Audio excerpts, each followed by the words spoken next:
Hi, Evan. Welcome to the Changing Shapes podcast. So good to have you here. We've been working together for a couple of years now, and I've been super excited from the beginning to get you on board on the podcast because I've always admired your energy that you bring to projects. You literally have the best anything can be done energy, and I just thought it would be great to share that with people. So to start off, would you mind introducing yourself, please? Well, yeah, definitely. We've actually been working together more than a couple of years. I mean, we've been working together more than half a decade, believe it or not. So I'm Evan Yudell. I am the CEO and founder of a SaaS platform called Sales Made Simple. And basically, what we do is we provide configure price quoting services to a target audience that's not really focused on as much, but is in great need, which is right now we're targeting the plumbing, heating, and HVAC wholesale industry. Hope to expand from there, but you got to be great at one thing first before you be great at other things. So excited to be on the podcast, equally honored to be on the podcast, and looking forward to having another good conversation with you. So good to have you here. So diving right into it, I mean, Evan, you've gone from a corporate leadership role to building your own company from scratch, which is a pretty bold shift to make, and not everybody does that. What did that transition teach you about leadership, and what values helped you to make that leap? So it's certainly the biggest thing I think I learned about the leadership aspect is when you're running your own business, there's a lot of resources that sometimes one may take for granted. I'm certainly one of those people that you have at your disposal to achieve certain things. Whereas when you have your own business, you're doing everything. Especially when you're bootstrapping and you're starting. At some point, the plan is to grow. The plan is, and the hope is to expand your operations and to hire people to do the things that you don't do or that you're currently doing now that you can't, that you want others to do and delegate that. But it doesn't start off like that. At least it didn't start off like that for me. I didn't start the company and say, well, before I even start, I need to go get seed funding and start off with 50 employees and try to become this next episode of a scaling podcast. Instead, I just the one thing I learned was understanding every aspect of the business and also understanding how to be creative and efficient because you don't have a lot of the resources, or I certainly didn't have a lot of the resources that I did working for a corporation with, for lack of a better term, immense access to capital. I mean, publicly traded. Who I worked for was the leader in the industry, and it's very easy to not focus on some of the things that are not as important to you. So as a leader, there's many times where you can just delegate things. There's many times where you cannot fully understand the different aspects of the business. You try to do that, but it can be difficult when you are not actually in it. There's one thing to ask a couple of questions about, what does the accounting department do? What does the legal department do? Whatever departments a company may have within its organization. But when you're actually having to do everything and learn the hard way, which is unfortunately or fortunately how I learned, learn by doing, learn by experiencing, you get a much better appreciation and a much better understanding of what those different roles play. But then you also understand, inefficiencies. You have to learn what works and what doesn't very quickly.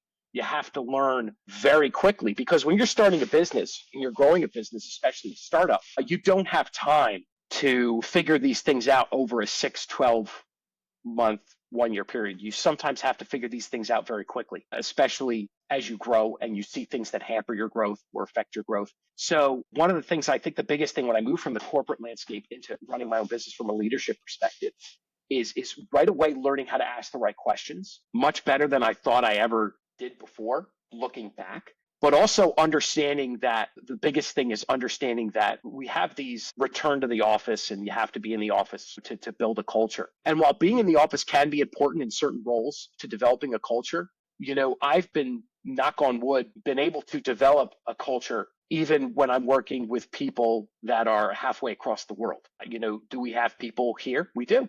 But there's quite a few people that are not located at our office. And we've had to figure out ways of coordinating and communicating with them.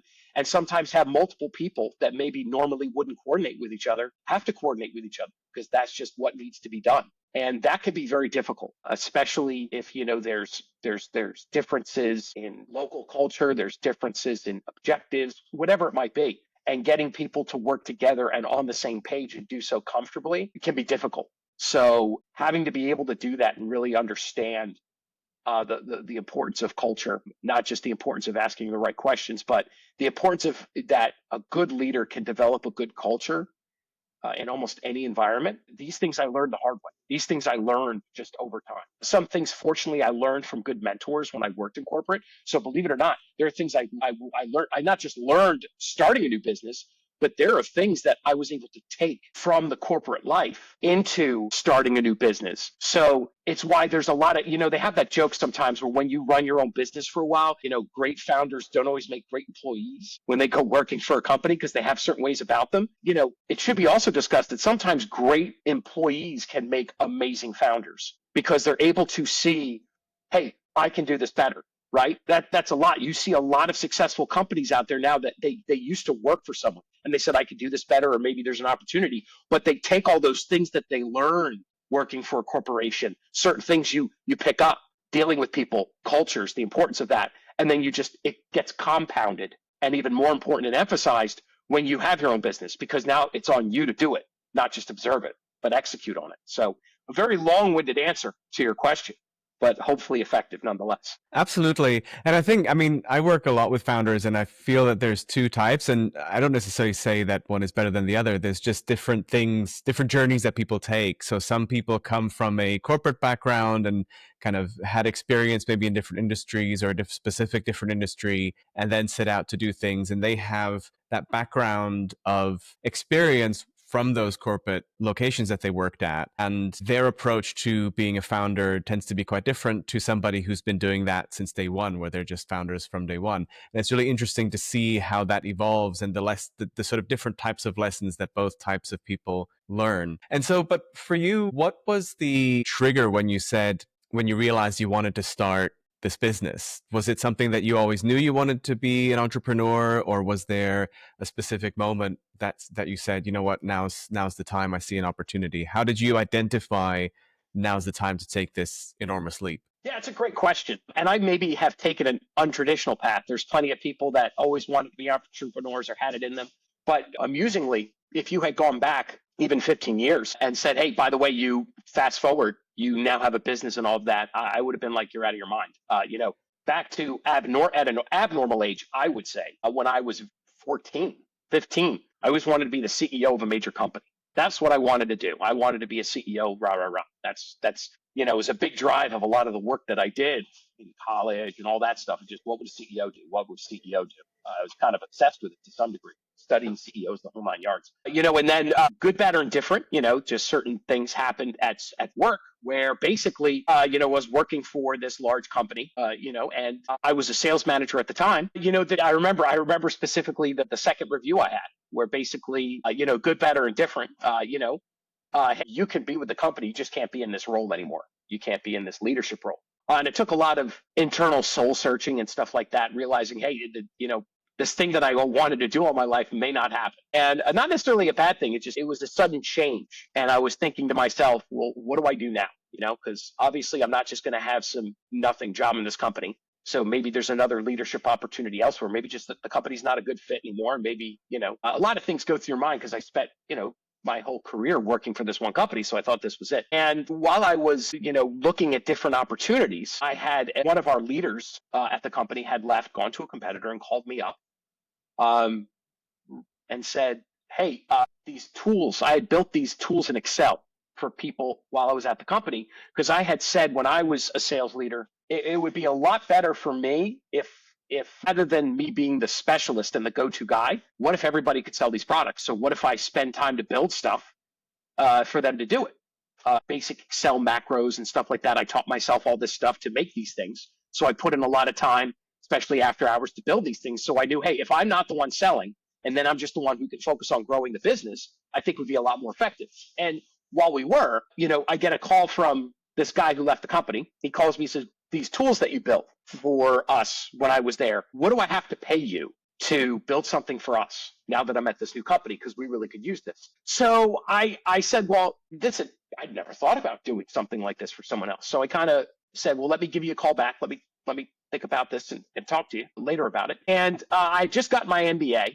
So there was a lot of heavy entrepreneurship focus and business leadership like CEOs, because they sometimes have to act like entrepreneurs in a sense. There was heavy focus in that during the MBA program I was part of. And my wife was already running a very successful business. She had started a business 10 years ago and was doing very well. And she said, well, why don't you draw up a business plan? I mean, maybe you have something here. And fast forward to what we are now and what we're doing. So it was a bit of an untraditional path, because it wasn't like I said, I could do this better and I'm going to. And I just left the company and started my own thing. It was more, it sort of fell on my lap, or at least that's how I view it.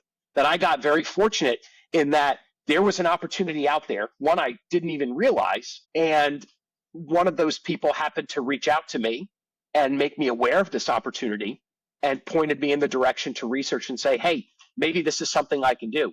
But if that phone call hadn't occurred, I can't even tell you that we would be having a conversation right now. So it's funny how some people like to say, well, I did this and this. And fate happened to push me in a position that put me to where I am today. And I'm incredibly grateful for it pointing me in the right direction of the path, and me having the intelligence to know to take advantage of it and take that path. Well, I'm grateful for that too, because it means that we got to work together. And I mean, one of the things that I really value that is really special about the way we work is that it never felt like an us and them kind of a collaboration. It always felt that there's just been this deep trust in on both sides of our collaboration. And I think in a small startup, having that kind of trust isn't just a nice to have. I think it's essential, because it all pivots about trusting in the people that you're working with. And I think your approach to that is really unique. What would you say, how do you build real trust and loyalty in your team or the people that you work with, especially when the pressure is really high and everybody's wearing multiple hats, and, every day matters, and the perfection of the product needs to be 100%. How do you build that real trust with people? I think there's a couple of things that I've done. The first thing, at least that I've noticed, is time. Trust really can't be built overnight. It definitely takes time and patience, but it also takes a lot of work. It takes, I think, humility on the part of the person who creates the partnership. It takes a lot of honesty, and then it takes the ability to make sure that the people that are giving you the value understand the value that they're bringing every day. One of the things that I learned is, I'm not great at everything. What I tend to do is I tend to find the things that I'm not good at. And I'm growing and scaling a business right now. I don't have time to learn everything. And I don't think the person who spends the time to learn everything, some people can do that. And some people can do that incredibly efficiently. And I applaud them for that. But that's not how my brain works. Full transparency, I've got ADHD and, ADD. And that's not how my brain is wired. So instead, what I've had to learn to do is find people that are really good at the things that I'm not, and give them an opportunity to prove themselves. And if they do that, if they come through, if they're honest with me on deliverables, if they're honest with me on what they can and can't do, and they're honest with me about what the limitations are, and not worried about just making me happy and being a sycophant, I'll start to say, hey, these people clearly have experience. And then I'll start to get them involved in processes outside of what their wheelhouse is. Even when I worked at the former company I worked with, if people had certain acumen, I would have them part of the process. It's funny. I used to know many years ago a gentleman named Alan Mulally, who some people who listen to the podcast may know. For those that don't, he was in charge of Boeing commercial aircraft during the invention, development, creation of the 777, and also what was the one who basically turned around Ford, in my opinion, made Ford with all the technology and everything it had. If you remember, all of a sudden now they have all this new technology, touch screen, stuff like that. It's many years ago when the Fusion came out and all that. That was under his leadership. And then he later, I think, went on to be on the board at Microsoft. So very intelligent individual. But when I had an internship at Boeing, I met him. I had the pleasure of meeting him. I had read his book, Working Together, and I wanted to actually meet him. And one of the things that he wrote to me as a letter after meeting him, because this is the stuff that he would do, he wrote a letter saying, follow your dreams and include everyone. And that goes to the talking to people and getting there. So in other words, we'll take you guys, for example, as you guys clearly proved your acumen and your capability, started asking you questions. What do you think about this? What do you think we should do? I think sometimes a great way to develop trust. It's easy for me as an individual or you to trust someone else. It's you. But to get that other person to trust you, that's the challenge, right? And part of it is not just keeping to your word, but getting them a part of the process, making them a part of the process, saying, what do you think we should do? What do you think I should do? Here are my challenges. And that asking people what they think and for their opinions is a great way of signaling to them that you trust them.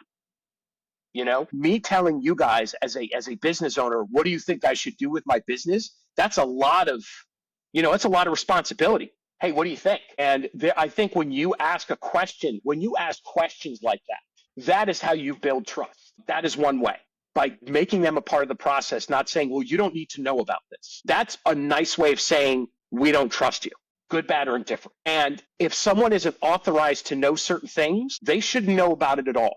They shouldn't be in any conversations. Because when you tell someone, well, this is, you don't need to worry about that, is a nice way of saying, I don't trust you, stay in your lane, don't worry about doing things outside of that. Sometimes it's effective, sometimes it works. I don't know if it does all the time. It certainly never worked when it happened to me. Certainly doesn't seem to yield any positive results when I do that to someone else. And I have stories I could tell you about that and the impact, and I had to learn that the hard way. But the other thing is to be humble. There are many times I make mistakes. There are many times where, and I'll be honest, you guys have to tell me the same thing a couple of times because of everything I'm doing. And some people, like I said, their brains can remember everything and keep track and organize and everything. I'm not that 100%. I use technology to help me. Again, I've learned very quickly what my weaknesses are, and I get things to help me overcome that, but there's still cracks. And I think important on the humility side is to be open and honest about that when you make a mistake. When if you make a mistake and you guys say, well, we actually already discussed this, or actually, it isn't an issue and I made a mistake, maybe I did something wrong or whatever, to not admit that and to just say, okay, thanks, I don't think it sends any good messages. And maybe that's me. Maybe that's a fragile look at it. I don't know. It's just what I know. I like to, when I deal with people, I tend to, good, bad, or indifferent, deal with people how I would want to be treated. So being humble, that was my bad. And I'll sometimes even do it jovially, because I also believe that a relaxed atmosphere is much easier to build trust in a relaxed atmosphere than in one that's super high tense and super formal. I look back and I'm like, I don't even know if I could work for the company I work for at this point, with that whole formality. So humility is, I think, really, really huge. And then every day, or not every day, but certainly letting people know of the work that they do and how valuable they are. Not just and asking for their opinion, as I said, and what we should do. That's a big deal. But at the same time, letting them know, hey, look, if you're going to spend time to hold people accountable and let people know, hey, this isn't really going as fast as I'd like or whatnot, you also have to recognize what it is that they're doing. You have to recognize what they've done. I've understood, a lot of people, when people work for a company, they could work for someone else at some point. They could do something else. When my guys worked for me, I knew that they were good enough that they could get a job somewhere else. So just saying, hey, no, you work for me, it's a privilege. That's not how I operate. I don't believe, I run into so many leaders that literally their position and their role is their identity. And it blows my mind. You could be a CEO. I'm the CEO of the world's biggest company in the world. Guess what? Outside of your company, nobody cares. You're just another guy, And I think sometimes these people think like, well, I'm the CEO or you're a vendor. You're supposed to do what I say or blah, blah, blah. They will say that like yes to you because they need your business, right? And some won't because they don't need your business. But the people that do really want it, they'll say that to your face because they want you to say yes. But they're not saying it behind your back. And I think a lot of people, if they really got a good view on how they are in front of people and how they treat people, might want to take a step back. So a big thing is that how I treat people and making sure that they understand the value that they bring every day, not just where they're doing things wrong or where they could do things better. Absolutely. And I think on that last point as well, I mean, you're great with everybody in our team as well to just point out the things, and you really see what everybody's doing and you understand it, and you publicly make sure everybody knows that you see the good stuff that people are doing. And I really admire that. Not everybody does this well. But on the flip side, nothing's ever perfect and mistakes do happen. And you're always absolutely fair when calling out if there was a mistake or when we discuss those. Obviously it's never comfortable, but it's something where it also makes it a lot easier for anybody in the team, not just me, who, in my position, it's easy to bring up if a mistake happened, but it also makes it easy for the whole team to communicate with you about the good and the bad, which streamlines the conversations and the relationship that we have. So, just to double tap on those 2 points, they're super unique, and we're really grateful for the culture that you're creating with your company and the work, because ultimately we are people working together. Like everything that we're doing, it is about the human relationships that make it either a great experience or not. And yeah, we've been having a great one. Yeah, I agree. The power of we, right? Yeah, I mean, exactly. it really doesn't matter in what capacity someone is working with you. They're still working with you. I don't like the for. I never say this person works for me. I always say this Yeah. person works with me. And Yeah. I'm the same thing. Hey, I'll even say a lot of times we, when talking with everyone, this is what we're doing, or we need to do this or whatever, because it is a we. And you guys have just as much of a stake, in the success as a whole as I do. And I have as much of a stake in getting you guys what you need to be successful. So I think we is a very powerful word for effective, I guess, for people to work together effectively. So you touched on the sort of the outside of who you are as a person at work. We don't always talk about sales as a creative act, but that, as well as leading and building a culture, solving problems, are all creative in their own way. Do you see leadership as a creative process? And even more importantly, or more interestingly, are there any unconventional influences from either art or sport or music? I know that you're a musician, that shape the way that you lead, and how do those parts of your life interweave with each other? Great question. I think creativity is definitely one of the critical factors of leadership, at least from the most effective leaders that I've seen. And I think it's not just my opinion. I think others would probably agree with who those effective leaders are. And I think one trait is creativity, because you have to be able to be creative in order to survive, especially now where literally technology can change in a week, not even a year. What AI is doing now, I use Claude all the time. And what Claude does today versus what it did 2 weeks ago is exponentially different. And now with Claude Code out, people are going to be able to find ways of coding even more effectively and efficiently. And I think that creativity is critical in order to look that is how you find opportunities. That is how you seize opportunities. But more importantly, that is how you effectively deal with challenges and how you navigate the ever-changing landscape of not only the industries that you're targeting as a business leader, but also the overall macro and microeconomic and socioeconomic landscape that leaders have to navigate every single day. There's many times where looking at, sometimes you have a square box and all you have is a round hole. And sometimes you have to get that square box in the round hole. And it's like, oh, well, you're trying to put a square box in a round hole. Well, I might not have a choice. That's what we might have to do, And as a result, creativity is the way that happens. When you look at certain companies that are notable for their ingenuity, you'll see that there is a great deal of creativity behind the leadership. To say, what if? It's funny. There's not. I mean, I guess it's old, whatever. But there's this thing, and I think it's from Sesame Street that my son we used to tell my son all the time. It's I wonder what if. Let's try.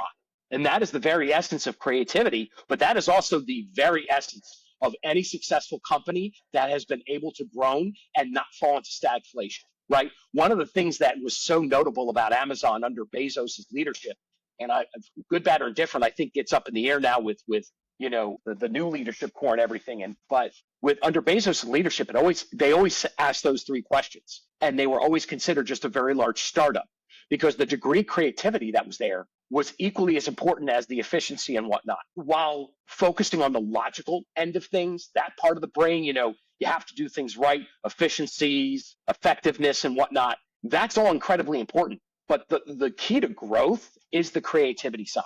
And the way that I learned how to develop my creative side of the brain, I've been learning that since I was young in the things that I was engaged in. So I play drums, right? So in drums, there's certain styles. Some of the greatest drummers in the world know jazz. And if there was one way you can learn to build that creative center of your brain in drums, it's jazz, because jazz is all about improvisation. Jazz is all about solos. Jazz is about figuring out how to do things and learning how to play different rhythms that you maybe never even considered. and learning that improvise, that word improvise, it comes root from jazz. So that's how I kind of learned how to, hey, how do I take everything I've learned, the fundamentals, but now how do I create something with those fundamentals and keep those fundamentals going? I did martial arts for a number of years. I would probably almost 10 years. And while I was doing that, we used to joke around, and I think many martial artists can agree with this. It's like a physical game of chess where you have to, and this is really, I applied to business. I have, when you're free fighting, when you're sparring with someone, you're basically you're looking at the opponent's looking at you, and you're trying to guess what the next move is going to be from each of you. And when it happens, what are you going to do? Come up with these plans. And this is all in real time. Like, okay, he's going to give me a roundhouse. Okay, I'm going to block it, and then I'm going to punch him. But what if he blocks it and whatnot? But then more importantly, you got to go to that old Mike Tyson adage. Everybody's got a plan to get punched in the face, right? So when your opponent does something totally different, well, you got to come up with a new creative way on the fly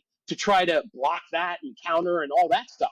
So those creativities, right? That's what makes a really good fighter. The ability to do that. If you've seen any successful leader, anybody who's successful in anything, it's all about creativity. I think creativity is the most important trait to any successful business leader. I'm sure some people will disagree. I'm sure they have good reasons for it, but from my experience, the creativity has been what saved me. The creativity has been what has made Sales Made Simple what it is today versus what it was. And you can attest to that because you've seen its evolution, being strong partners that we are. So yeah, I think creativity from a leadership perspective, all of the top companies and the companies that continually outperform the market, it's not just because they're great at being efficient. It's not just because they've really gotten the process down, but it's creativity. It's how do they creatively take what they have or the resources they have and make the most of them? You need creativity to figure out what's going to happen in the next 10 years and how do we navigate that? That's creativity. That's not logic. So that's my take on it as far as the power of creativity in leadership. So the creativity is in limitations, and it's also about getting out of being punched in the face. Do you have a story of a time when you were figuratively punched in the face in the sort of context of Sales Made Simple, and where your leadership was tested or your trust was tested, or where basically there was some kind of a setback, and how you dealt with it and how you rebuilt from there? Do you have an anecdote? Yeah. I mean, I could give you one of many. I mean, part of building a successful company, you get punched in the face a lot. I don't think you can build a good company without failing. But, really, really good example. Had a client that was taking a look at our program. This was maybe a year ago, maybe longer than that. And, quite frankly, said it was too buggy. There was too many issues with it. And said no after the free trial. This is the first time that ever happened. What? Nobody says no after a free trial. Nobody does that with my company. That's insane. I've never had that yet happen. And you have this thing you're called hearing footsteps, and that term basically essentially applies to the fact that you're now hearing threats. You're now seeing the drawbacks of either your company or the aspect of threats now coming in and taking over, taking market share, taking your business. And it really made me stop and say to myself, wow, we think we have QA, but how are we approaching it? And this really isn't a good process. And how do we effectively address this? Because the QA isn't there. So I had to sit down, with my wife, who's the CEO of the company, just because of her business acumen. God forbid something happens to me, this company will probably wind up doing better with her than with me. But we had to sit down and say, okay, what we're doing doesn't work. I wonder, what if, let's try. And that really was big. The first time a customer said, no, thanks, because there's many times where faith is important to move forward with a software company. And, even as a client, we're about to invest all this money. So for someone to say, hey, look, we're just using it, we don't have any faith. Like there's none. So what do we have faith in? That really made us, hear footsteps. Another really good example of creativity. We're right now having the largest growth that we've had this year. And that takes a lot of, there's a lot of people who have a lot of expectations and they give you a lot of data and information. And we've been able to, on our side, utilize AI because we kind of got forced to. It's we're under such pressure to get these things done. And we don't want to fail our customers, So we've been able to really utilize AI to help improve certain efficiencies on our side so that we can meet the needs of our customers and meet the needs of our growth so that we don't say, well, now we need to sacrifice growth because we can't make our customers happy.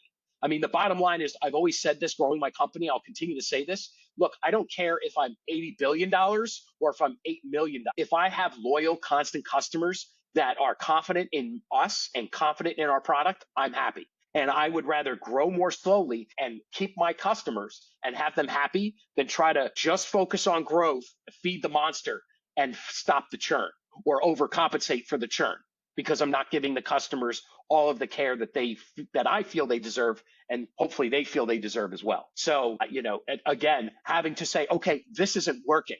And so it's all about the I wonder, what if, let's try.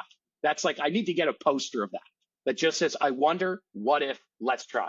So speaking of AI, actually, we got to talk about it. I've been part of these first episodes have been talking to people about their perspectives on AI. And so, today AI can write emails, it can recommend deals, it can even simulate voices, right? You could even call AI agents, but connection and trust still matter, like we talked about, especially in sales. So if AI could mimic a great salesperson perfectly, right? So say we model an AI and make an Evan AI or something. What would still be missing in your opinion? And where do you draw the line between helpful automation and losing the human touch? And I know that we're sort of right now in the middle of the hype cycle of AI. Where do you see these things evolving, and where do you draw those lines? That's a great question. And it's funny. I have to say this. I'm going to be very transparent. Like I've always said that, I'll even admit when I'm wrong. And this is a slight deviation on your question, but it's really important because it leads to my answer. Another good thing about leaders is never be married to ideals, meaning you could believe in your heart of hearts something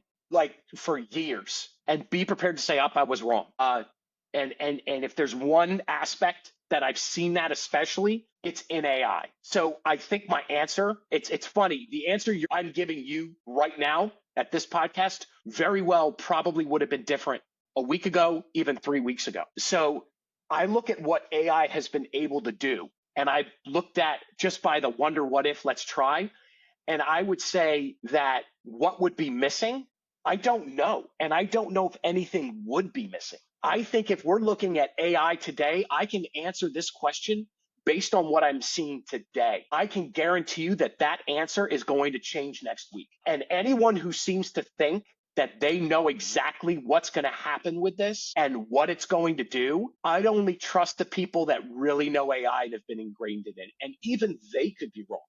It's funny that they said that human touch, right? And I would have told you 3 weeks ago, 4 weeks ago, yeah, that human touch, it just can't do it right now. They can't do it. And they're not going to be able to replicate that. I can't guarantee that. And the reason being is because let's look at today, right? There's people I see that use ChatGPT or Claude or Meta or, Perplexity or Bard or, Gronk and use it to ask questions and just trust it. Google it is now for boomers. Now people don't use Google. They use ChatGPT and they go to it. Help me landscape. Help me do this. Help me do that. And trust is being built simply by speed of answer. And in many cases, no one, when it's critical, you go to that step of verify. But there's a lot of people that don't. And kids don't even know the trust but verify statement. They're just going to grow up with this, right? So to be honest, in the industry that I'm targeting now, human connection is big. How does that get built? Interactions face to face. It's the nonverbal cues. It's the understanding of people. It's the talking about things outside of work. It's the, that human connection. But let's look at this from a scientific, logical perspective, not a soul perspective, right? We're talking about this from a business and technology perspective.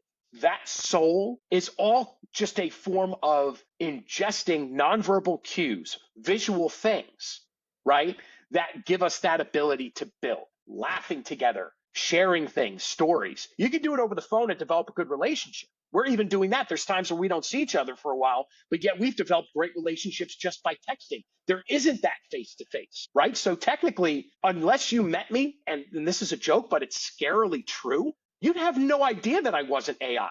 You still don't know. You don't know. I don't know that you're AI. For all I know, you could have the most sophisticated chatbot in Slack and all of that, right? But the generation that's coming up today and going into today, it'll be interesting to see what happens, right? Because they're used to their phones. They don't make calls. They send texts. So what's missing today? Yeah, that nuance, that connection, right? That sale, the ability for salespeople to communicate with people, understand and read people on the fly, see their tone, understand their tone, look at their nuances, and then, handle objections, answer questions effectively. But AI is going to be able to do that. I can all but guarantee you an AI chatbot will be able to feed through your camera, your laptop, whether it's 5 years, man, whether it's a year, right? Look at how you do things. Look at how your eyes are and everything, and then change the way it responds to you.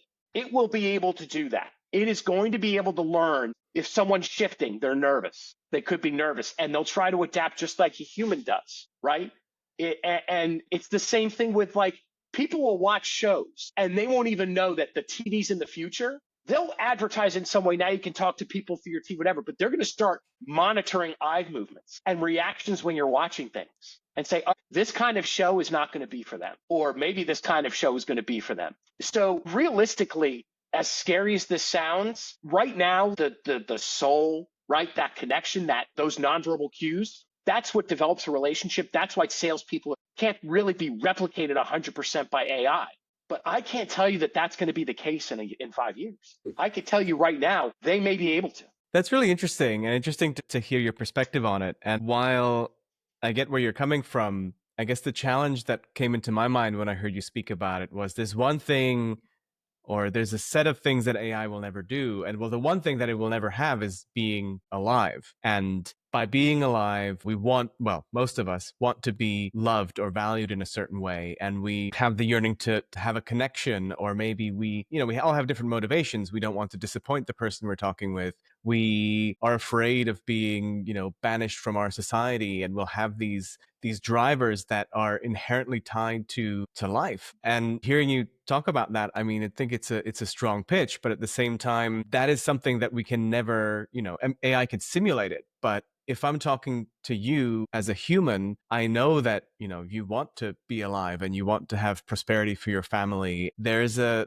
connection there where I know that AI is not going to have a love for its children the way that we do. And I wonder, with that distinction, if that's important for everything. And if it isn't, what areas might that not be relevant for, and how that'll evolve once we get used to these tools being around us. So that's a great point. So let me provide a very interesting counter argument that I've seen in that, right? So look at what some people are doing with ChatGPT. Literally, as an experiment, I know someone right now that is using ChatGPT as a therapist, right? So now, not as only ChatGPT learning about humans, what bothers them and stuff, and they're learning, right? They're learning these things, but there are people that are developing connections. Look at movies, look at shows. People develop connections with robots. Wild Robot, one of the more famous ones, right?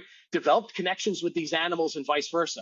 It's just nuts and bolts. So what I look at when I hear the word connection, I think of every other connection. USB is different from USB-C, is different from VMA, is different from HDMI, and it's a different way of transmitting data, and they're different connections. And I think that connections, right? What are connections? Is my connection different than the way you develop a connection? Is different than the way they develop a connection? I think what AI, this is what's really interesting. We've never dealt with this before. We've never dealt with this kind of technology before. All the other technology that we've dealt with has been to make what we do better, right? We want cars is better than the horse and buggy, right? Airplanes is better than boats, is better than walking, is better. It's always a more efficient, more effective, safer, better way to do something, right? That's what AI's intent was. But now we're going totally beyond that, where we may find out more about ourselves than what AI can do. And maybe we'll start to learn we're just a computer. We're just a computer too. And what we can't explain, right, is what we then replaced with faith, feeling, soul, and maybe in the future it's different. Oh, it's just this part of the brain doing this. We now know it's this part of the brain doing this. So I would have agreed with you. I would have agreed with you 2 months ago, but now I'm seeing people develop connections with ChatGPT. So I go back and I say, oh, wait a minute. I look at Star Wars and I see people developing relationships with these robots and these droids. I go to Wild Robot, the anthropomorphizing of machines. Well, how are they able to do that? Do they have a soul or have they learned? I'm looking at nonverbal cues. This is what I do. And that's the bigger question, right? Now let's go even deeper. Is Wild Robot the movie a touching movie about a machine that develops a soul? Or is it simply, it just learned what makes you tick? And it's just doing what it knows to get what it needs or to fulfill its objective, and it's using what it's learned. So again, we go back, right? Where are we going to be in 5 years? You don't think with agentic AI and Salesforce, they're not collecting that data? When they say X, the response is Y. What is the tone of this response? This tone shows frustration. So the initial response may not be as effective. What's a more effective response? I love this. And I don't know what I was expecting, but this is really, it's a super fascinating answer.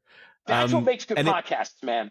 Like none and of it, this, here's a set question, here's a set answer, here's a talk, learn, go outside the norms. and it leads me to 5 years is there's what will happen to us in 5 years, but there's also, I always wonder about the impact that this has on just the multi-generational approach, right? So I always love to ask as my last question, this leads into it perfectly, with AI already replacing a lot of entry-level tasks, right? From research to formulation of things to so many things we can now outsource to AI that we traditionally, especially in larger organizations, would have had somebody who's just joined the company.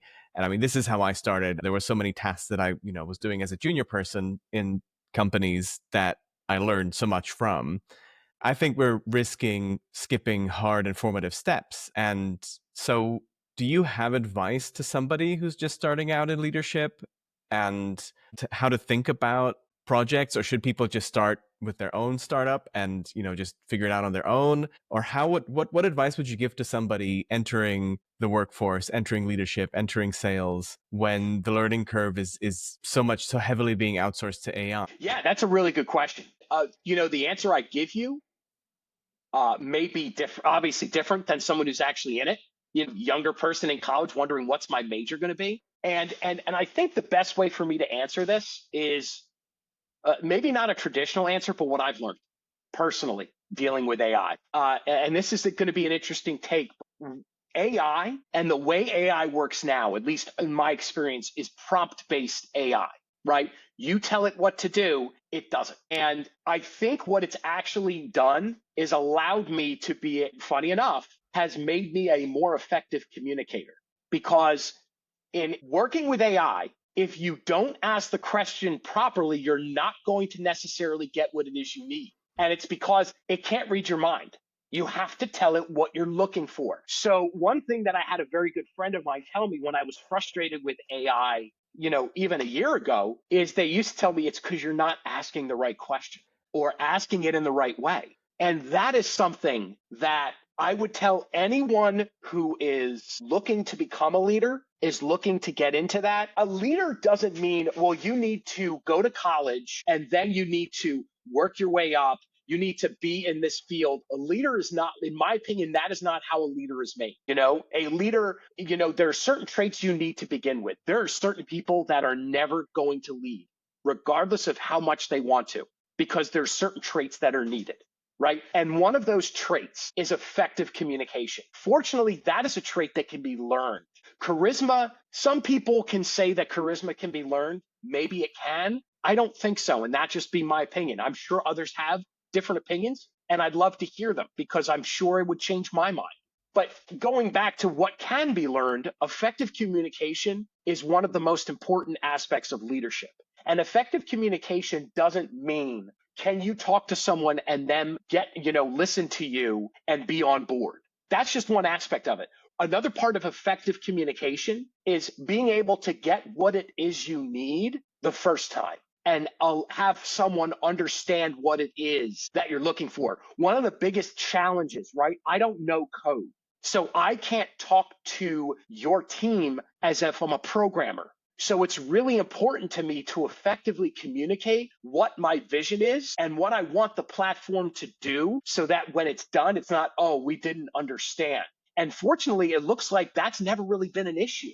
So far, what I get is exactly what I'm looking for. And that's what I would say with AI coming out. I would say rather than look at, oh my God, what is AI going to replace? Rather look at what are the traits that I know a leader will always need. Goes back to that book I recommended, Same as Ever. There's things that are always going to be consistent. Will they look different? Of course they will, right? A car is different than a horse, but it is still a method of getting from point A to point B, right? A car, you have to turn it on, you have to do the wheel, all this other stuff. With a horse, you have to do things differently to get it to get it to work the way you needed it to. Leadership is no different. What leaders had to do 100 years ago, there are certain things that they did effectively that they still do to this day. Certain things George Washington did all those years ago, effective leaders do today. But there's things that they do differently. So what I would say is the number one way that you can be an effective leader and something you can work on is communicating effectively. And a great way to do that and learn that and teach yourself that without necessarily having a mentor if you don't have one is to use AI. Hey, answer this question for me. Well, that really wasn't the answer. Well, you maybe didn't ask it in the way. It's a lot of times where people claim that AI is hallucinating when sometimes they're just not effectively communicating. So that's where AI really helped. And as far as with jobs and it replacing work, I think what we're in a position of today, and this is just my opinion, and I'm sure there's people listening that are screaming at their iPhones right now while they're listening to the millions and millions and millions of listeners out there on your podcast, is that I think that we're in one of those eras of an extreme change in technology, right? So you go back to the elevator. When the elevator, and I think Musk made this analogy too, but when you go back to the elevator, people used to operate the elevator. Then automatic elevators came out, as a need for change. Okay, so what are we going to do now? All these jobs lost. Well, then you had all these new businesses open up as a result to program the elevators, to replace the elevators, to repair the elevators, the elevator repairmen, the programmers that built the thing. I could go on for hours about the various positions and jobs created from that. Look at the horses, right? Horse and carriage. Then the automobiles invented. Oh, what about all the horse people? What about the horses? Stuff like that. But look at all the jobs created, right? The computer. So I think, will it replace jobs 100%? But I also think that new ones will be created. I think we will learn about ourselves and our future as much as it will learn from us. Could that not happen? Of course. I don't know. It could be a totally dystopian future. But I would like to think and I would like to hope, and based on other trends, that what's happening is we will learn, there will be new opportunities, there will be new things. And right now, it is a very tough time. I can't go to a college person right now and say, I know exactly where you're going to be. So what I would tell them is don't worry so much on what it is that you're going to specialize in. You're in college, and I know some people that, but you're in college, you're around a bunch of people you don't know. So learn how to develop relationships, learn how to deal with challenges. If you're doing a group project, the group project, you're going to get a grade. And sometimes that grade has nothing to do with how hard you worked or what you did. Sometimes it's just the teacher's an idiot, doesn't know anything. And when you bring up the project, it might be smart, but he's an idiot, gives you a bad grade, right? So take advantage of who you're working with. Learn that. Learn the networking things. Learn the things that probably won't change, which is how well do you communicate? How creative are you? And how well can you build trust? Those things haven't changed from the Revolutionary War, and they won't change into the future. Even if AI takes it over, how is AI going to take over for humans? They're going to gain our trust. They're going to have to creatively figure out how to deal with things, right? And then they're going to have to be able to they're going to have to learn how to effectively communicate to us to build that trust. So that's my answer. I know it's maybe not a traditional answer, but it's as vaguely exact as I can be. Vaguely That works for specific, me. I should say.